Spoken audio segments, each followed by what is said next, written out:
Ya, assalamualaikum warahmatullahi wabarakatuh. Alhamdulillah kita ketemu lagi dalam mata kuliah tata kelola teknologi informasi pertemuan kelima ya. Ya, semoga bisa ketemu lagi dalam pertemuan berikutnya dalam keadaan sehat. Amin. Ya, seperti biasa sebelum kita mulai kita ucapkan dulu selamat pagi. Ya, semangat. Ya, hari ini yang kita akan bahas adalah mengenai metode balance scorecard sebagai balance scorecard IT sebagai kerangka kerja tata kelola teknologi informasi.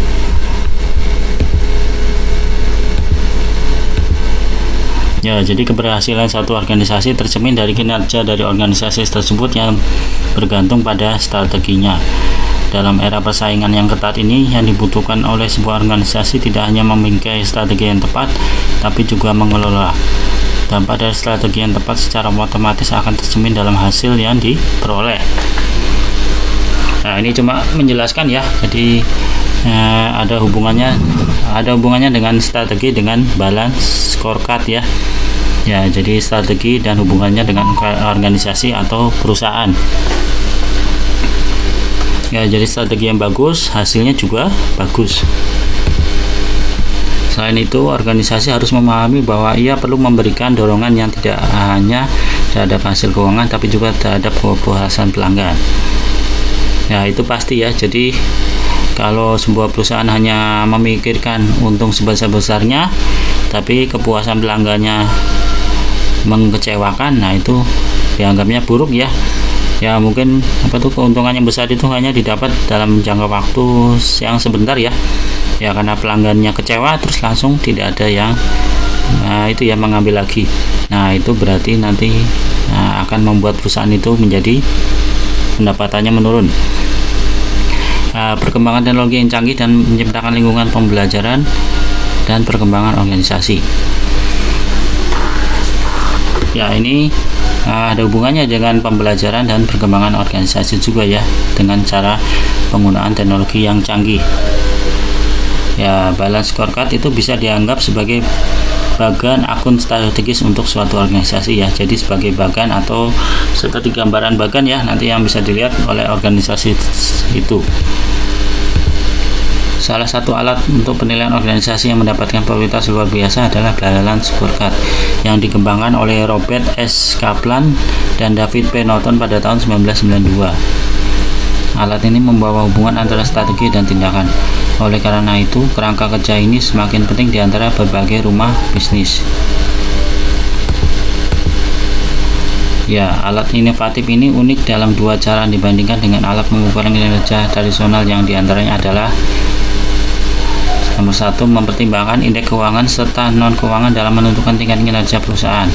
2, bukan hanya alat pengukuran kinerja tapi juga sistem manajemen kinerja. Ya, jadi balance scorecard ini berhubungan dengan itu ya, mempertimbangkan indeks keuangan ya. Ya, jadi berhubungan dengan itu ya, ke indeks keuangannya untuk menentukan tingkat kinerja perusahaan. Jadi berhubungan dengan keuangan.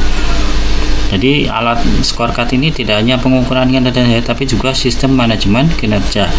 Jadi kinerja perusahaan bisa diukur menggunakan balance scorecard ya.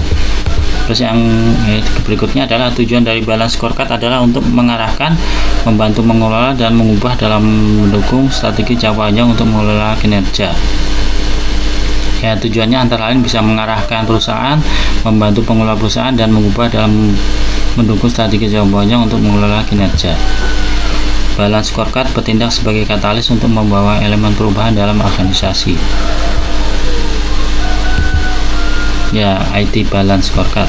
Konsep balance scorecard yang dipopulerkan oleh Harvard University yaitu Profesor Robert Kaplan dan David Norton didasarkan pada 4 perspektif mendasar yaitu keuangan, pelanggan, proses bisnis internal, serta pembelajaran dan pertumbuhan. Nah, jadi yang diharapkan balance scorecard itu harus ada di dalamnya adalah itu ya, mengurusin tentang keuangan, pelanggan, proses bisnis internal, serta pembelajaran dan pertumbuhan. Nah, pembelajaran ini maksudnya misalkan ada apa ya, masalah atau kerugian yang didapatkan oleh perusahaan itu sebagai pembelajaran untuk itu ya lebih baik lagi ke depannya. Nah, itu bisa diukur menggunakan balance scorecard. Terus pertumbuhan perusahaan juga bisa dilihat dari pengukurannya bisa dilihat dari balance scorecard. Ya, ini hanya definisinya ya. Ya, jadi ada bisa menerjemahkan visi strategi, menentukan hubungan strategis, mengkomunikasikan tujuan dan tindakan, menyelaraskan inisiatif strategis, menyelaraskan semua orang di dalam organisasi. Jadi semua karyawan memahami bagaimana dan apa yang mereka lakukan untuk mendukung strategi. Ya, jadi dengan melihat balance scorecard, semua karyawan melihatnya jadi mengilhami agar mendukung strategi dari perusahaan itu agar terus maju. Terus berikutnya memberikan dasar untuk kompensasi ya. Nah, ini yaitu jadi dengan melihat balance scorecard kita bisa melihat dasar untuk kompensasi berikutnya. Kemudian memberikan umpan balik kepada manajer senior jika strateginya berhasil ya. Jadi strateginya berhasil setelah melihat balance scorecard itu sebagai umpan balik kepada manajer bahwa kinerjanya menjadi lebih baik. Kemudian 9 langkah dalam mengukur kinerja dengan menggunakan balance scorecard. Satu, langkah pertama yaitu proses pengembangan scorecard dimulai dengan penilaian visi dan misi, tantangan dan nilai organisasi ya. Ini juga termasuk menyiapkan rencana manajemen perubahan untuk organisasi. Ya, jadi penilaian visi dan misi itu masuk dalam balance scorecard. Nah, itu bisa berkembang terus ya, tidak hanya terpaku misalnya visi misi selama 5 tahun, 10 tahun tidak berubah. Nah, tidak bisa seperti itu ya. Jadi pengembangan scorecard juga bisa merubah penilaian visi misi menjadi lebih dirubah ya. Ya, biasanya visi misi sebuah perusahaan itu memang selalu berubah ya, agar sesuai dengan strategi perusahaan ya. Nah, intinya seperti itu. Kemudian yang kedua, elemen strategi organisasi termasuk hasil strategis, tema strategis dan propestik dikembangkan untuk memusatkan perhatian pada kebutuhan pelanggan dan proporsi nilai organisasi. Ya, jadi hasil strategis, balance scorecard itu mendukung hasil strategis, tema strategis dan propestiknya. Bisa dikembangkan untuk memusatkan perhatian pada kebutuhan pelanggan ya. Jadi hasil, tema, dan propestik itu bisa mendukung untuk kebutuhan pelanggan dan proporsi nilai organisasi.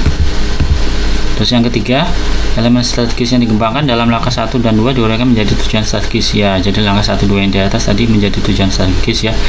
Bisa merupakan pembangunan strategi dan menentukan tujuan strategi organisasi yang berikutnya. Yang keempat, hubungan sebab akibat antara tujuan strategi perusahaan lebar diformalkan dalam peta strategi perusahaan lebar.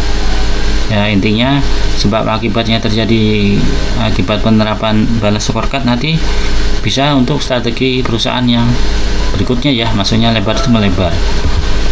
Pada langkah 5, ukuran kinerja dikembangkan untuk masing-masing tujuan strategis perusahaan ya. Yang keenam, inisiatif strategis dikembangkan yang mendukung tujuan strategis ya. Jadi jika ada inisiatif yang baru itu bisa dimasukkan ke dalam tujuan strategis yang bisa dimasukkan dalam balance scorecard ya. Hubungannya untuk membangun akuntabilitas sebuah perusahaan atau organisasi menjadi lebih baik ya. Juga kepemilikan ukuran kinerja, inisiatif strategis ya. Nah, itu semuanya dikomputasikan dalam tabel definisi data yang ada di balance scorecard. 7. Proses implementasi dimulai dengan menerapkan perangkat lunak pengukuran kinerja untuk mendapatkan informasi kinerja yang tepat pada orang tepat pada waktu yang tepat. 8. Kartu penilaian tingkat perusahaan diturunkan menjadi kartu nilai unit bisnis dan pendukung. Artinya kartu nilai organisasi diterjemahkan ke dalam kartu nilai unit bisnis atau unit pendukung. Dan kemudian tim dan individu kartu skor ya. Nah, ini kartunya ini digunakan untuk menilai sesuatu ya, menilai sesuatu kinerja atau strategis atau kinerja kepegawai. Nah, itu bisa menggunakan kartu penilaian. Nanti hasilnya bisa muncul namanya kartu skor ya. Ya. Terus yang 9, evaluasi kartu skor yang pada nomor 8 itu bisa itu ya untuk menjawab pertanyaan seperti apakah strategi kami berfungsi. Nah, nanti kelihatan di kartu skornya ya, berfungsi atau tidak. Terus apakah kita mengukur hal-hal yang benar, itu juga bisa dilihat di kartu skor. Kemudian apakah lingkungan kerja kita berubah, nah itu bisa dilihat juga pada kartu skor. Kemudian terakhir, apakah kita menganggarkan uang kita secara strategis, nah itu bisa dilihat di kartu skor. Nah, pertanyaan-pertanyaan ini itu ya sifatnya itu ya menyesuaikan dengan yang ada di perusahaan ya. Nah, itu ya, sesuai strategi atau masalah atau tujuan dari perusahaannya. Nah, ini contoh gambaran dari balance scorecard ya. Ya, ada finansial, customer, internal, learning and growth. Kemudian ada lagi ini sini ya, ada customer relationship, finansial, internal process, education and growth. Kemudian ini sama ya, ada financial perspective, ada customer perspective, ada internal process perspective, kemudian ada learning atau growth perspective. Nah, ini adalah gambaran-gambaran dari balance scorecard ya. Ya, silakan apa sih materinya video ini dipahami ya dan dibaca-baca. Nah, nanti untuk kuisnya coba Anda itu ya. Untuk kuisnya coba Anda cari ini ya. Tunggu sebentar.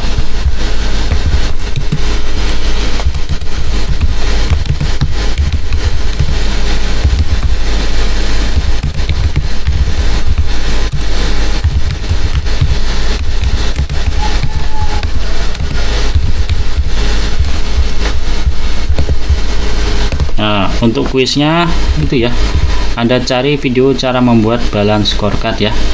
Kemudian Anda praktekkan sebisanya membuat balance scorecard yang sederhana ya, sebisa-bisanya. Nah, nanti dikumpulkan lewat Skalsa ya. Iya. Ya, mungkin itu saja. Kalau ada pertanyaan bisa lewat WA atau ketemu langsung ya.